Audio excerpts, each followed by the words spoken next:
사랑합니다. 네, 오늘 예배 자리에 나오신 울덕진 가족 여러분, 주님의 이름으로 크게 환영하며 넘치도록 축복합니다. 네, 우리 앞뒤 좌우로 한번 인사할까요? 사랑합니다. 축복합니다. 참 잘하셨습니다.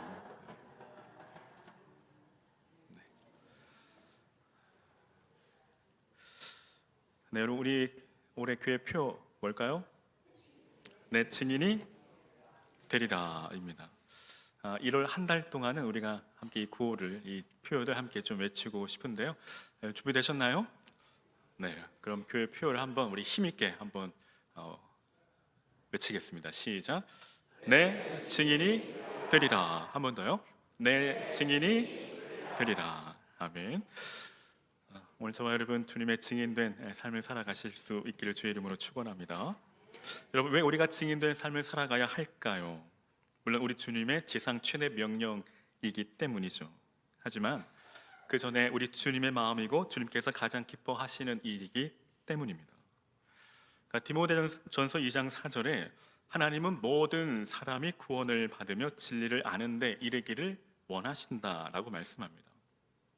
또 누가복음 15장 7절에는 내가 너에게 이르노니 이와 같이 죄인 한 사람이 회개하면 하늘에서는 회개할 것 없는 의인 99으로 말미암아 기뻐하는 것보다 더 하리라고 말씀합니다. 즉 모든 사람이 구원을 얻으며 진리를 아는 데 이르기를 원하시는 것이 바로 주님의 마음이고, 또 한 사람이 회개하여 주님께 돌이키는 것, 그것이 우리 주님의 기쁨이기 때문입니다. 저와 여러분, 우리가 주님의 마음을 또 잘 알아, 또 저와 여러분 주님을 기쁘시게 하는 증인의 삶 살아가시기를 거듭 주의 이름으로 축원합니다. 오늘 본문은 예수님의 성령 강림 약속, 그리고 선교 명령을 받은 사도들과 120문도들이 주의 성령의 강림의 약속을 믿고 마음을 같이하여 기도에 오로지 힘쓴 그 사실에 대하여 기록하고 있습니다. 본문에서 보아할 수 있듯이 예수님의 승천이라는 이 참으로 놀랍고도 위대한 이 사건을 목격한 사람들은 예수님의 분부대로 예루살렘을 떠나지 않고 성령이 임하시기까지 그곳에 함께 모여 성령이 임하시기를 간절히 기대하며 기도하며 기다립니다. 결국 이렇게 무리들이 예루살렘을 떠나지 않고 한 곳에 모여 한마음 한뜻 되어 기도함으로 마침내 주님의 약속대로 성령이 강림하시게 됩니다. 그리고 그로 말미암아 오늘 신약 시대 교회가 탄생하게 됩니다. 한편 이때 한 곳에 모여 한 마음으로 기도했던 이 120명 이 문도는 성령의 충만함을 받은 이후 복음의 증인됨으로 예수님의 그 말씀대로 예루살렘으로 시작하여 땅끝까지 그 복음의 행진, 그 성령 행전의 귀한 일꾼이 됩니다. 그 가운데 오늘 본문은 이 마가의 다락방에 모여 오로지 기도에 힘쓴 그 제자들의 명단이 기록되어 있습니다. 그러니까 먼저 이 제자들의 이 명단에서 우리가 자세히 주목해 보아야 할 것이 있는데, 여러분, 우리가 아는 것처럼 예수님께서 공생애를 시작하시기 전 가장 먼저 예수님의 12 제자를 택하시고 부르십니다. 근데 그중 유다라는 이름을 지닌 동명이인이 있습니다. 하나는 오늘 본문에 등장하는 야고보의 아들 유다입니다. 그리고 또 다른 유다는 바로 주님을 배신하고 스스로 목숨을 끊은 가롯 유다입니다. 그는 안타깝게도 스스로의 목숨을 끊음으로 회개할 기회마저, 또 스스로 용서받을 기회마저 박탈하고 말았습니다. 여러분, 참고로 이 유다라는 이름은 주님의 찬송이라는 참으로 귀하고 아름다운 뜻을 지니고 있습니다. 근데 보십시오, 여러분, 한 유다는 끝까지 이 사도들 중에 남아있고 다른 한 유다는 주님과 영원히 분리되었습니다. 너무도 안타까운 일이죠. 당시 이 다락방에 2명의 유다가 있어야 할 것인데 이제 1명의 유다만 남아 있습니다. 똑같은 이름으로 또 주님의 사도로 택함을 받았으나 한 유다는 주님을 배신하고 영원한 불행의 길로, 또 한 유다는 주님의 그 언약 안에 머물고 있습니다. 이 가룟 유다의 사건은 참으로 비극이 아닐 수 없죠.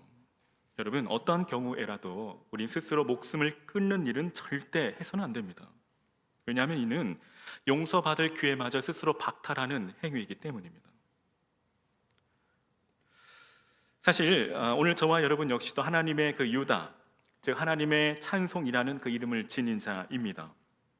이 사도 바울 역시도 에베소서 1장 12절에 모든 성도들이 하나님의 찬송이 되기 위해 하나님께 부름 받았음을 증언하고 있습니다. 그러므로 성도의 삶은 하나님을 섬기고 하나님을 찬양하는 궁극적인 사명을 부여받은 자이며, 또 영원히 천국에서 하나님을 찬송하는 그 영생의 언약을 받은 복된 존재입니다. 그러므로 우리는 주님을 떠난 어리석은 가룟 유다와 같은 그런 삶을 살아가서는 아니 되겠죠. 우리 끝까지 그 주님의 언약 안에 남아서 그 언약의 성취를 누리는 복된 유다의 백성, 하나님의 거룩한 백성 되시기를 주의 이름으로 간절히 축원합니다. 또 계속해서 15절은 이 마가의 다락방에 모인 제자의 수를 120명이나 되었다라고 증거하고 있습니다. 근데 사실 여러분, 예수님 당시 셀 수 없는 수많은 무리들이 예수님을 따랐죠. 근데 이제 남은 제자의 수는 120명입니다. 그러니까 고린도전서 15장 6절에 500여 명의 성도가 주님의 그 부활을 직접 목격했다라고 성경은 기록하고 있는데, 이 마가의 다락방에 모여 있는 그리고 기도하는 성도는 이제 120명 뿐입니다. 사실 많다면 많은 숫자이고 적다면 적은 숫자입니다. 그런데 여러분, 하나님 편에서 숫자는 중요하지 않습니다. 숫자는 단지 숫자일 뿐입니다. 사실 우리가 살아가는 오늘날에는 이 숫자가 다스리는 시대라 해도 결코 과언이 아니죠. 대부분 숫자로 평가합니다. 숫자가 기준이고 숫자가 힘인 시대에 살아갑니다. 이는 학교에서도 직장에서도 사업에서 또 정치를 해도 마찬가지죠. 그래서 혹자 이렇게 말하죠. 1등만 알아주는 무엇 같은 세상? 더러운 세상이라고 말합니다. 그놈의 여론조사가 뭔지 시도 때도 없이 걸려오는 전화, 이 모든 것이 숫자로 평가하고 숫자는 기준이고 숫자가 힘이기 때문이겠죠. 그러나 여러분, 세상의 방식과 하나님의 방식은 전혀 다릅니다. 여러분, 교회가 크고 성도가 많다 하여 반드시 주의 일을 많이 하고 좋게 인정받는 것이 아닙니다. 아무리 큰 교세를 자랑해도 주님께 책망 들을 수 있고, 아무리 작은 교회라 할지라도 주님의 큰 일을 감당할 수 있습니다. 작은 교회 작은 수의 성도라 하여 주의 일을 감당할 수 없는 것이 결코 아닙니다. 문제는 성령 충만의 여부에 있습니다. 즉, 아무리 큰 교회 많은 성도라도 성령으로 충만하지 않으면 그저 빈 껍데기에 불과하다라는 것입니다. 하지만 작은 교회 작은 성도라 할지라도 성령으로 충만하면 주님의 나라의 큰 일꾼, 큰 사발, 큰 그릇이 될 수 있다라는 사실입니다. 여러분 보십시오. 이 사도행전은 이 마가의 다락방에 모인 120명의 문도와 사도들로 시작하고 있습니다. 그들이 성령의 권능을 받아 전도하고 선교함으로 유대에도 또 사마리아에도 또 결국에는 안디옥이라는 이방 지역에 복음이 전파되고, 그 안디옥 교회를 통해 온 아시아와 유럽과 로마까지 교회들이 세워집니다. 지금도 이 복음은 세계 곳곳으로 흩어져 지금도 복음이 땅끝까지 증거되고 있고, 또 풍성한 그 폭발적인 또 성장을, 역사를 지금도 이루어가고 있다는 사실입니다. 그러므로 여러분, 교인의 수가 많고 적음이 중요한 것이 아닙니다. 적은 수라도 각 성도가 주님께 온전히 헌신하고 성령 충만하여 주의 권능을 갖고 복음의 진리를 전파하는 것이 무엇보다 중요하다는 것입니다. 아무리 교인 수가 많아도 오로지 자기만을 위하여 신앙생활한 이들이 많다면 그 교회는 생명력을 상실한 단지 종교 단체일 뿐이고 건물로서의 교회일 뿐입니다. 바라기는 우리 덕진교회는 단지 건물로서의 교회가 아니라 정말 생명력 있는 교회가 되어 또 그 복음의 증인이 되어 이 땅에 하나님의 나라를 실현하고 땅끝까지 주의 복음을 전하는 교회로 세워지기를 주의 이름으로 축원합니다. 우리 덕진교회가 영혼을 살리고 생명을 살리며 또 땅끝까지 주의 복음을 전하는 교회로 늘 든든히 세워져 가기를 바라고, 그 가운데 양적으로 또 질적으로 또 성장하여 이 땅에 하나님의 그 놀라운 부흥의 역사를 또 이루어가는 은혜가 있기를 주의 이름으로 간절히 소망합니다. 그러기 위해서는, 즉 이 땅에 크고 놀라운 부흥의 역사를 이루어가기 위해서는 예수님에 대한 지식적인 암보다는 믿음이 중요하다라는 것입니다. 오늘 17절에 베드로는 이 가룟 유다를 향해 이 사람이 본래 우리 수 가운데 참여하여 이 직무의 한 부분을 맡았던 자라고 소개합니다. 그러니까 이 직무란 바로 사도의 직분을 가리킵니다. 근데 여러분, 사도들은 예수님께서 친히 불러 세우신 자들로서 예수님의 공생의 시작부터 부활 승천하실 때까지 그분과 함께하며 그분으로부터 가르침을 받고 또 그분이 하신 그 모든 일들을 직접 목격한 자들입니다. 그래서 그들은 그 누구보다도 예수님에 대해 잘 알고 있었죠. 가룟 유다도 마찬가지입니다. 그도 본래 12사도들 중 하나로 가장 가까이에서 예수님을 따랐고 또 그의 가르침을 들었고 또 그의 행하심을 직접 목격함으로 그 누구보다 예수님에 대해 많은 지식과 많은 정보를 가진 자입니다. 그러나 그러한 가룟 유다가 어떻게 되었습니까? 그러한 그의 지식과 정보가 그에게 어떠한 유익을 주었습니까? 오히려 그의 지식과 그의 예수님에 대한 정보가 오히려 그에게 해가 되었을 뿐입니다. 그의 지식은 그로 하여금 예수님을 팔게 만들었고 결국 그를 자살로까지 몰아가고 말았습니다. 왜 이렇게 되었을까요? 왜 이 지경이 되었을까요? 그것은 그에게 예수님에 대한 그 지식적인 암만 있었을 뿐 믿음이 없었기 때문입니다. 물론 예수님에 대한 지적인 알도 중요합니다. 그러나 예수님에 대해 아는 것보다도 더 중요한 것은 예수 그리스도를 믿는 것입니다. 물론 예수님에 대한 그 지식적인 알미 필요 없다라는 말이 아닙니다. 소중하지 않다라는 말이 아니죠. 그러니까 예수님에 대한 그 지식적인 알미 없는 믿음은 뿌리 내리지 못하고 결실하지 못하는 나무와도 같습니다. 즉 조그만 시련에도 넘어지고 쓰러질 수밖에 없다라는 것이죠. 어쩜 그런 차원에서 예수님에 대해 아는 지식은 매우 중요합니다. 그러나 단지 호기심적인 알은 오히려 해가 된다라는 것입니다. 그러니까 예수님께 대한 지식이 조금 부족하더라도, 그러니까 성경에 대한 이해가 조금 부족하더라도 그보다 더 우선되는 것이 있으니 바로 믿음이라는 것입니다. 그러니까 믿음을 전제하지 않는 예수에 대한 지식과 정보는 그저 공허한 것에 지나지 않습니다. 예수님에 대한 지식과 그 정보를 아무리 많이 알고 있다 할지라도 믿음이 없으면 그에게 아무런 유익이 없다라는 것입니다. 그것이 그를 구원하지 못한다라는 것입니다. 오히려 그런 믿음 없는 지식은 교만하여 가룟 유다와 같이 자신을 영원한 멸망에 이르게 한다라는 것입니다. 그러므로 오늘 저와 여러분, 우리가 무엇보다 예수님에 대한 믿음을 소유하시기를 바랍니다. 예수님 아는 지식에서 점점 자라가시기를 바랍니다. 예수님 아는 지식에서 여러분 점점 자라간다는 것은 무엇일까요? 그것은 바로 우리의 신앙이 성장하고 성숙하여 열매 맺는다는 뜻입니다. 그러니까 예수님 아는 지식에서 자라간다는 것은 곧 예수님을 닮아가는 것을 말합니다. 고로 바라기는 저와 여러분, 우리가 예수님을 아는 것과 믿는 것에 온전히 하나가 되어, 즉 신행일치가 되어 우리가 예수님의 참된 제자의 삶을, 또 복음의 증인될 삶을 살아가실 수 있기를 주의 이름으로 간절히 축원합니다. 이와 함께 우리가 항상 경계하고 또 주의해야 할 것이 있습니다. 그것은 바로 현실적인, 현세적인 이익만을 추구하는 자는 언제라도 가룟 유다가 될 수 있다는 사실입니다. 18절은 가룟 유다의 죽음과 관련한 설명입니다. 보면은 가룟 유다가 불의한 삭스로 밭을 사고 이후에 몸이 곤두박질하여 배가 터져 창자가 다 흘러나오므로 비참한 죽음을 맞이함을 기록하고 있습니다. 여기서 불의한 삭시란 바로 가룟 유다가 예수님을 넘겨주는 대가로 받은 돈입니다. 즉 가룟 유다는 은 30을 받고 예수님을 팔았습니다. 예수님을 배반했습니다. 여기서 볼 수 있듯이 가룟 유다가 예수를 배반한 것은 돈에 눈이 멀었기 때문이죠. 단지 현세적인, 현실적인 그 이익을 추구했기 때문입니다.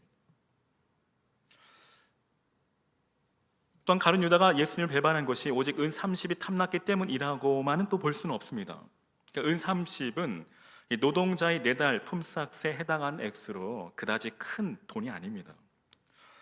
따라서 그가 전적으로 은 30이 탐나서 예수님을 배신했다라고 보기에는 조금 어려움이 있죠. 때문에 사람들은 이 가룟 유다의 배신에는 또 다른 이유가 있을 것이라고 생각합니다. 그러니까 많은 학자들이 이 가룟 유다가 예수를, 그러니까 유대를 로마에서 해방시켜줄 이 정치적인 메시아로 생각하여 쫓았다가 예수께서 정치적인 메시아가 아니라는 사실이 드러나자 그는 곧 실망하여 예수를 배반했다라고 말합니다.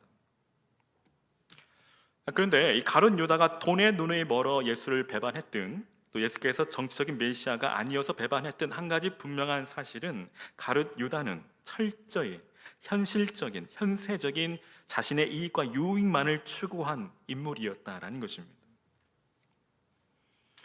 이처럼 가룟 유다는 현실적인 목적으로 예수를 쫓았다가 예수를 통해서 자신의 목적한 바를 이룰 수 없다고 판단되자 또한 현실적인 그 이익에 따르지 않자 예수를 배반한 것입니다. 그 다음 이와 같은 사실을 오늘 우리에게 어떻게 적용할 수 있을까요? 이는 곧 우리의 신앙생활에 있어 우리 역시도 현실적인, 현세적인 유익만을, 이익만을 추구하는 자는 언제라도 가룟 유다가 될 수 있다라는 것입니다. 여러분, 이 자리에 우리가 함께 또 신앙생활을 하고 있지만, 예배하고 있지만 그렇다고 모두 같은 목적을 가지고 신앙생활을 하는 것은 아닐 수 있습니다. 물론 대부분 그리스도인들은 주님의 그 약속을 따라 천국을 소망하며 믿음의 삶을 살아갑니다. 그러나 단순히 현실적인 목적으로, 즉 잘 되는 나, 이 땅에서 성공하는 나를 꿈꾸며 믿음의 삶을 살아가는 이들도 있다는 것입니다. 즉 예수님을 나를 위한 또 다른 우상으로 만들고 섬기는 것이죠. 그러한 자들은 가룟 유다와 같이 자신들의 목적이 이루어지지 않을 때는 언제든지 예수님을 버리게 된다라는 것입니다. 자신의 현실적인 이익에 따라 예수를 쫓기도 하고 배반하기도 하는 자가 바로 오늘날 또 다른 가룟 유다라는 것입니다. 그렇다면 오늘 우리의 모습은 어떤가요? 우리는 과연 어떠한 목적을 가지고 신앙생활을 하고 있습니까? 어떠한 이유로 이 자리에 있습니까? 나도 가룟 유다와 같이 단지 이 땅에서 현실적인, 현세적인 이익과 성공과 또 잘되는 나를 추구하고 신앙생활하고 있지는 않느냐 하는 것입니다. 예수님은 나의 구원자가 아니라 오늘 가룟 유다와 같이 그저 정치적인 메시아로 믿고 예수님을 따르고 있지는 않느냐 하는 것입니다. 만일 그렇다고 한다면 우리는 두려운 마음으로 회개해야 합니다. 사랑하는 여러분, 가룟 유다는 먼데 있지 않습니다. 우리가 단지 이 땅에 그 현실적인 이익만을 추구하며 살아갈 때 그가 바로 가룟 유다인 것이죠. 이에 사도 바울은 고린도후서 4장 18절에 이렇게 말합니다. 우리의 돌아보는 것은 보이는 것이 아니요 보이지 않는 것이니 보이는 것은 잠깐이요 보이지 않는 것은 영원함이라. 이어서 그러므로 너희가 그리스도와 함께 다시 살리심을 받았으면 위의 것을 찾으라고 우리에게 권고합니다. 사랑하는 여러분, 정녕 우리는 오직 위의 것, 오직 천국을 소망하며 믿음의 삶을 살아가실 수 있기를 주의 이름으로 축원합니다. 오직 이 땅을 바라보며 이 땅에서 현실적인, 그저 현세적인 그 이익만을 추구하기 위해 예수님을 따르는 삶이 아니라 우리가 오늘도 또 끝까지 위에 계신 주님 바라보며 또 저 천성을 향해 달려가시는 믿음의 발걸음, 참된 소망의 삶이 되어주시기를 주의 이름으로 간절히 축원합니다. 분명한 사실은 주님을 배반한 이 배신한 자는 모든 것을 또 버림받게 된다는 것입니다. 18절 20절은 주님을 배신한 이 가룟 유다의 그 비참한 최후에 대하여 언급하고 있습니다. 가룟 유다는 주님을 은 30에 팔았습니다. 분명한 것은 가룟 유다의 그 배신의 행위가 그 표면적인 이유가 무엇이든 성경은 분명하게 오늘 가룟 유다가 사단의 미혹에 넘어가 주님을 배신했다라고 또 증거하고 있습니다. 이처럼 가룟 유다의 이 배신의 배후에는, 그 뒤에는 바로 사단이 있다는 것입니다. 그러니까 가룟 유다는 이 사단의 미혹을 이기지 못했기에 주님을 노예 한 사람의 몸값 정도의 헐값에 팔아버리고 만 것입니다. 근데 여러분, 이 가룟 유다는 이렇게 주님을 배신한 결과 그 자신의 모든 것으로부터 버림을 당하는 매우 불행한 운명에 처하고 맙니다. 먼저 그는 사람들로부터 외면을 당하고 버림을 당합니다. 동료 제자들뿐 아니라 주님을 팔고 돈을 받은 대적 자들에게로부터도 그는 버림을 받습니다. 유대 종교 지도자들은 이 가룟 유다를 이용해 주님을 잡은 후 그에게 한 자리를 내어 주기는커녕 어리석은 자라 모욕하고 또 그를 버렸습니다. 여러분, 성도가, 이 땅을 사는 성도가 주님을 배신하고 주님을 배반하고 세상 사람들이 배반하면 여러분, 세상 사람들이 환영해주고 환대해주리라고 여러분 생각한다면 그것은 큰 오산이고 대단한 착각입니다. 지극히 어리석은 생각입니다.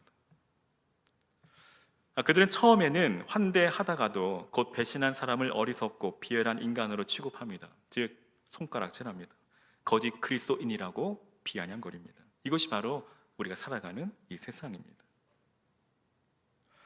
18절을 보면 가룟 유다는 또한 가족과 친지들에게도 버림을 당함을 우리가 미루어 짐작하게 됩니다.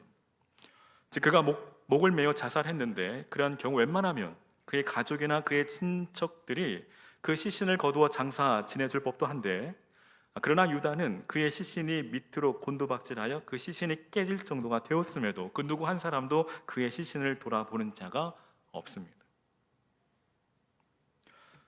무엇보다 가룟 유다는 하나님의 은혜와 영광으로부터 버림받았습니다.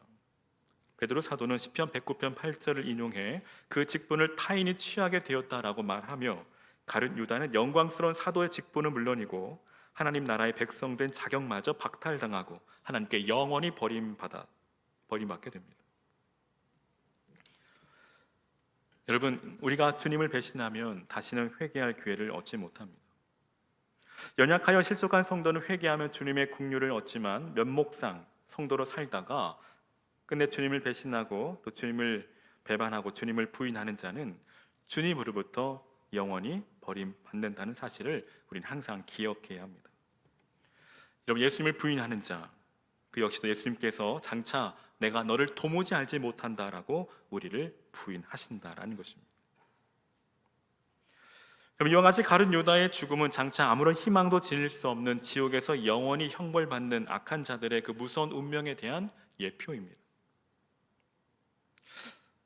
사랑하는 여러분, 우리는 주님의 구원의 은혜를 받고 하나님의 백성이 되고 영생을 약속받는 특권을 받았습니다. 우리가 이 은혜 안에서 하나님을 잘 섬기면 모든 것을 얻는 참으로 복된 삶을 살아가게 될 것이지만, 그러나 이 은혜를 배은하고 이 은혜를 망각하고 예수님을 배반하고 부인하는 자는 결국 모든 것을 잃고 모든 것들로부터 버림당하는 불행을 당하게 된다는 것입니다. 그러므로 우리는 주님을 믿는 그 믿음 안에서 떨어지지 않도록 늘 우리 자신을 살피고 늘 경계하며 늘 두렵고 떨림으로 우리의 구원을 이루어 가실 수 있기를 주의 이름으로 간절히 축원합니다. 그토록 여러분, 내 증인이 되리라. 어떻게 주님의 참 증인이 될 수 있을까요? 그것은 바로 주님과 함께 동고동락하는 것입니다. 오늘 21절과 22절은 이 베드로가 가룟 유다를 대신하여 12사도에 가입될 그 사람의 조건을 제시하고 있습니다. 그러니까 베드로 사도는 사도로 선출될 이 사람은 바로 주님의 공생의 시작부터 승천까지 주님과 함께한 자, 주님과 함께 동고동락한 자만이 그 자격이 있다라고 강조하고 있습니다. 근데 이는 우리 역시도 마찬가지죠.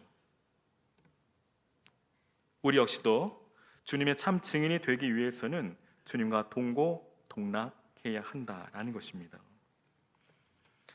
즉 주님과 언제나 그리고 언제까지나 함께 하는 삶을 말합니다. 즉 주님과 동고동락한다라는 것은 우리가 기쁠 때나 슬플 때나 미울 때나 고울 때나 건강할 때나 병들었을 때나 형통할 때나 불통할 때나 검은 머리가 팥불이 될 때까지 그리스도를 온전히 따르는 것입니다. 이는 곧 그리스도와의 온전한 연합을 말합니다.